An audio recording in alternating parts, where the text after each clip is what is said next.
Halo sobat nih Megas, lagi Dragon Master. Udah lama nggak dibahas, soalnya translate-nya Dragon Master ini agak beda coy, agak lain, jadi agak payah. Waduh. Ya udah yuk langsung kita gaskan lagi yuk. Dragon Master, langsung aja gaskan. Mereview sedikit dari part sebelumnya. Saat ini Zuminga, ia pun menemani Yunzi untuk balas dendam, di mana Yunzi yang akan bertarung melawan seorang budak yang telah berkhianat. Sedangkan untuk Zumingang sendiri, ia akan bertarung melawan kampret lainnya, yaitu salah satu pilar penjaga kota Julei. Di mana pertarungan mereka adalah pertarungan antar Dragon Master tingkat raja. Di dalam pertarungan ini, di mana Xiaoqing yang mencoba untuk bertahan dari serangan lawannya, ia pun harus terhempas ketika barrier pelindung yang ia gunakan harus hancur. Dan itu sempat membuat Zhu sedikit terkejut. Apa? Xiaoqing? Dia adalah naga tingkat raja. Bagaimana bisa barrier yang ia bangun dapat hancur seperti itu? Dan melihat hal itu, di sini kampret kuning ini ia pun tertawa. Hahaha, nagamu itu dia baru saja naik ke tingkatan raja dan kekuatannya belum sempurna. Dan itu jelas akan mudah bagi nagaku untuk dapat membunuhnya. Hahaha. Mendengar hal itu, di sini Zhu ia pun tahu kalau Xiaoqing akan kesulitan. Maka dari itulah Zumingang ia harus mengeluarkan Evil Star, di mana Evil Star ia pun muncul dan langsung nyundul si kampret itu dari belakang. Kampret, dari mana datangnya naga liar itu? Berani-beraninya kau menyerangku dari belakang.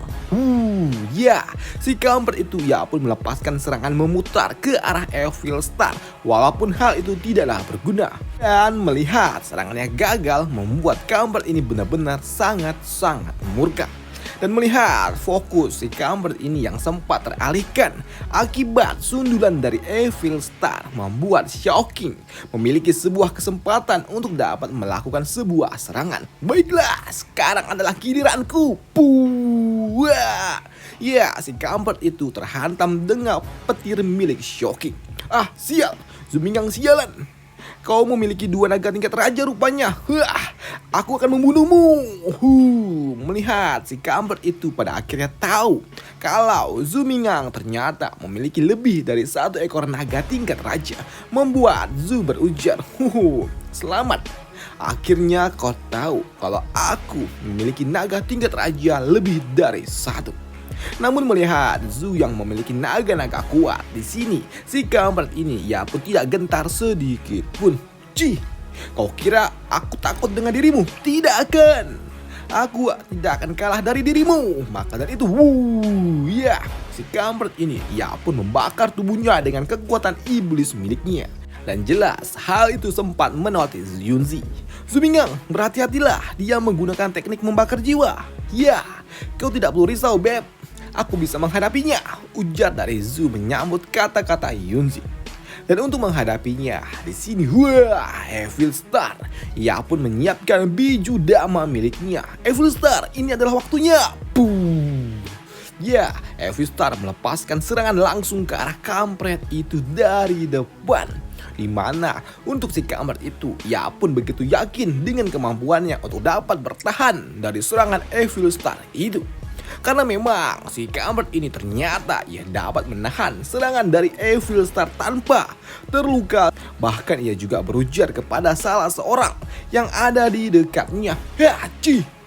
Kau datang ke tempat ini hanya ingin melihatku kah?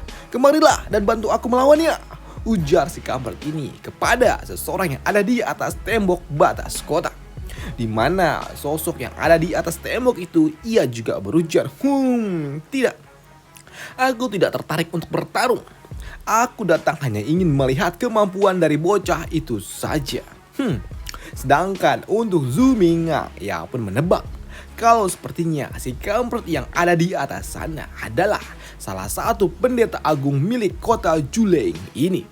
Di mana kampret yang ada di atas sana ia juga berujar, hei, hati-hatilah. Kupikir bocah itu ia belum mengeluarkan semua kekuatan yang ia miliki. Tidak mungkin. Tidak mungkin, dia telah mengeluarkan dua naga tingkat raja. Bagaimana mungkin dia masih memiliki trik lainnya, ujar si kampret kuning itu. Namun ternyata tebakan si kampret yang ada di atas sana benar adanya. ketika ia menyadari ada sesuatu yang bergerak ke arah rekannya. Awas di belakangmu, karena memang benar saja kini ya Moxie ia pun datang. Moxie datang dari titik butanya yang sempat membuat si kampret itu harus terkena tebasan gila dari Moxie. Sial, itu adalah pedang roh naga. Sialan, bagaimana bisa kau masih memiliki pedang roh naga? Namun melihat rekannya yang terkapar di bawah sana, si kampret ini ia pun santai aja. Dan ia juga berujar, "Oi, kau terlalu lama bersantai hingga kemampuanmu sungguh sangat lemah. Kau harus belajar seperti diriku, memperbanyak pengalaman bertarung supaya kau tidak mudah untuk dibunuh oleh bocah yang seperti itu. Dasar bodoh." Ujar si kampret ini yang menertawai rekannya juga. Sedangkan untuk Zhu Mingao, ia pun berpikir bagaimana bisa bocah itu sadar akan datangnya Moxie. Dengan sadarnya ia akan posisi Moxie yang akan datang. Tapi kenapa kau tidak menyelamatkan rekanmu dan membiarkannya terkena seranganku? Tanya dari Zhu. Jadi kau penasaran ya kenapa aku tidak mau membantunya? Karena pada dasarnya setiap manusia memiliki rencananya sendiri. Karena jika bocah itu telah mati, maka itu lebih baik untuk diriku karena itu sesuai dengan rencanaku. Mendengar hal itu, di sini Zhu ia pun paham. Karena di sini ketika Zhu melihat ke arah kampret kuning, ia melihat kalau kini muncullah seekor monster lintah yang merangsek masuk ke dalam mata milik si kampret kuning itu yang telah mati, yang membuat kini si kampret itu ia pun bertransformasi menjadi seekor iblis, dan itu sungguh sangat menjijikkan bagi Zhu Mingao. Namun di sini Zhu Mingao ia pun sedikit ternotis ketika tiba-tiba saja muncullah banyak sekali lintah-lintah yang tiba-tiba saja muncul dari bawah tanah. Di mana kemunculan lintah-lintah itu jelas membuat mereka semua, para pasukan lincuan yang ada di garis depan, mereka semua menjadi panik. Kalian orang-orang lincuan datang kemari untuk berperang, bukan? Maka dari itu aku akan menyambut kedatangan kalian semua. Kau tahu, untuk membesarkan para lintah-lintah ini, aku sering sekali kekurangan bahan makanan untuk mereka. Maka dari itulah terima kasih karena telah datang untuk menjadi makanan bagi lintah-lintahku. Ujar si kampret itu yang ada di atas sana, yang membuat Zhu Mingao jadi ini semua adalah rencanamu ya, memancing pasukan kami? Kau benar. Lantas bagaimana kau akan menghadapi semua lintah-lintahku itu? Mereka itu semua ratusan kali lebih kuat daripada Dragon Master. Dan kalian semua akan berakhir menjadi makanan untuk mereka semua. Ujar si kampret ini yang sungguh percaya diri dengan kemampuan lintah-lintah gila miliknya. Mendengar hal itu membuat Zhu ia pun jijik dengan berujar, apa yang kau banggakan dari para sampah-sampah busuk ini? Dan asal kau tahu, di hadapanku, semua lintah yang kau anggap sebagai dewa itu hanyalah seekor belatung di mataku. Maka dari itulah, untuk menghabisi para lintah-lintah itu, di sini Zhu Mingao ia pun mengeluarkan roh naga yang ada di dalam Moxie dan bersiap untuk menghancurkan semua lintah-lintah itu hanya dengan satu serangan kecil miliknya saja. Dan begitu Zhu telah memantapkan hatinya, Zhu pun melepaskan tebasan gilanya yang membuat semua lintah-lintah itu kini terbelah menjadi beberapa bagian kecil dengan tebasan gilanya itu. Bahkan kini Zhu Mingao melompat ke udara untuk kembali menyiapkan serangannya untuk kembali menebaskan lintah-lintah yang ada di bawah sana, menghancurkan semua lintah-lintah itu. Dan itu jelas membuat kampret yang ada di atas sana ia cukup shock. Apa? Tidak mungkin. Monster-monster lintahku, monster-monster lintah-lintah yang aku banggakan dapat dihancurkan dengan pedangnya hanya dengan cara seperti itu. Siapa dia sebenarnya?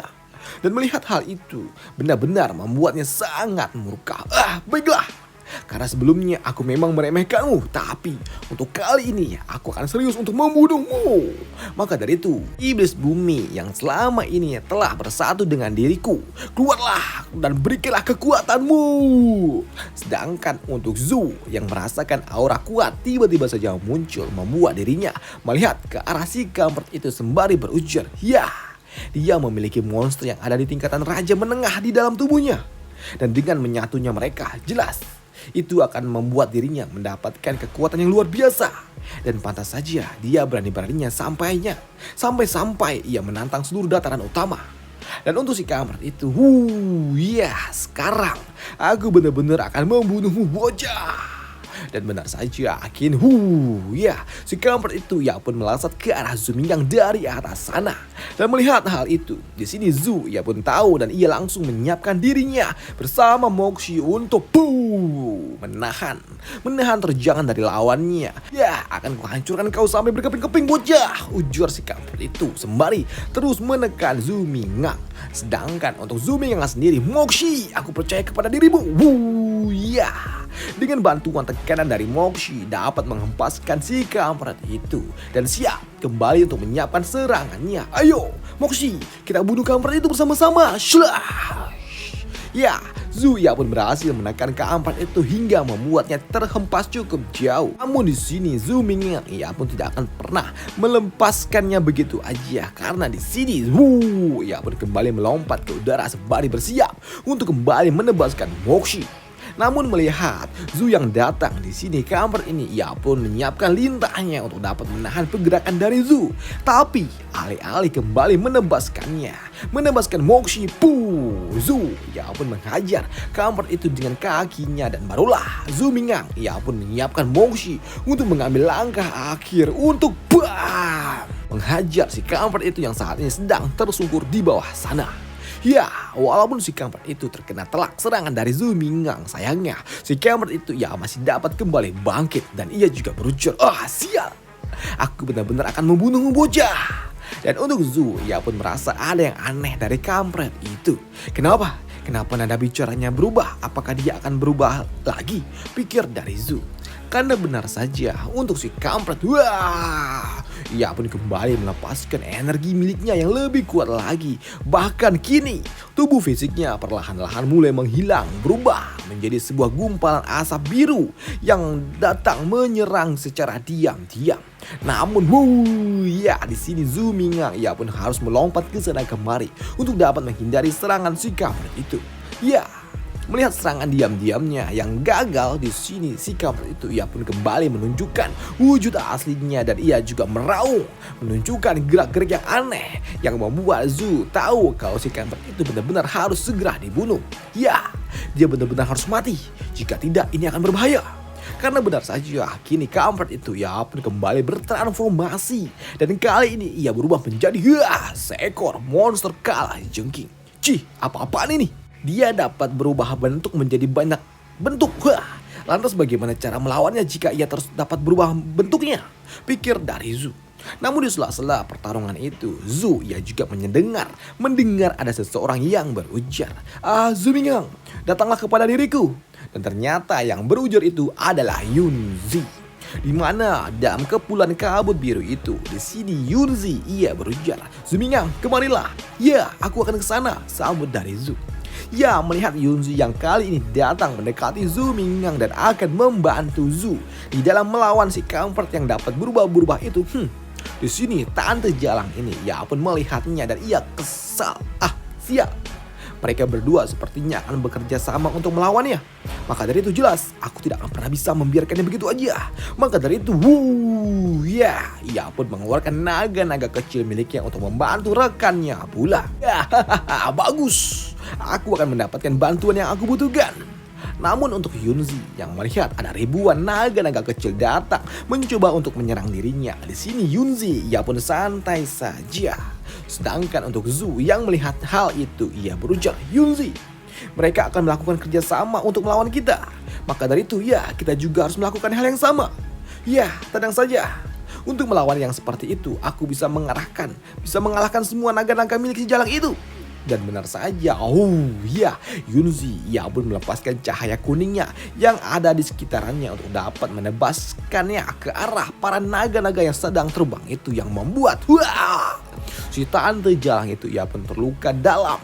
Luka dalam, namun melihat rekannya terluka, si kampret kanjeng itu, ia pun tidak tinggal diam. Ia pun kesal dan ia mencoba untuk menyerang Yunzi, namun serangannya masih dapat ditahan oleh Zhu Minggang. Zi, mundurlah sedikit. Kampret itu, ia sedikit sulit untuk dapat dihadapi. Jadi ya, biarkan akulah yang akan mengurusnya. Maka dari itu, kini Zhu ia pun mengangkat Moxie kembali ke udara dan fokus untuk dapat mengumpulkan kekuatan dari Moxie. Dan sekiranya telah cukup di sini, Zhu ia pun berlari ke arah si kampret itu. Baiklah, dengan menggunakan hukum angin, aku akan menebaskannya menjadi beberapa bagian. Dan begitu telah masuk dalam jarak serang, ya, si kampret itu pun tertebas, tercincang-cincang menjadi bagian-bagian kecil oleh Zhu Minggang yang memang memotong semua kaki-kaki kecil milik kampret itu. Apa yang terjadi? Bagaimana bisa dia bergerak secepat itu? Serangannya terlalu cepat, ujar si kampret ini yang tiba-tiba saja tidak sadar dengan apa yang terjadi. Namun ia juga telah kehilangan beberapa kaki kecil miliknya.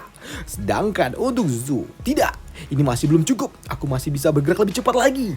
Maka dari itu, ia kembali mencoba untuk bergerak lebih cepat lagi. Namun sayangnya, pergerakan yang begitu cepat memberikan dampak buruk kepada kulit yang ada di tubuhnya yang semakin terbuka. Tapi itu cukup untuk melepaskan bola sihir aneh yang menerjang ke arah kampret itu. Dan sesaat setelah Zhu melepaskan serangannya, kini langit yang awalnya gelap mulai dapat perlahan kembali terang setelah awan-awan yang menutupinya mulai menghilang. Namun di sini Zhu ia pun sungguh sangat terkejut ketika ia menyadari ada yang aneh, karena di sini kampret yang telah terkena serangan mematikan miliknya ternyata masih sanggup untuk berdiri dan bersiap kembali untuk bertarung.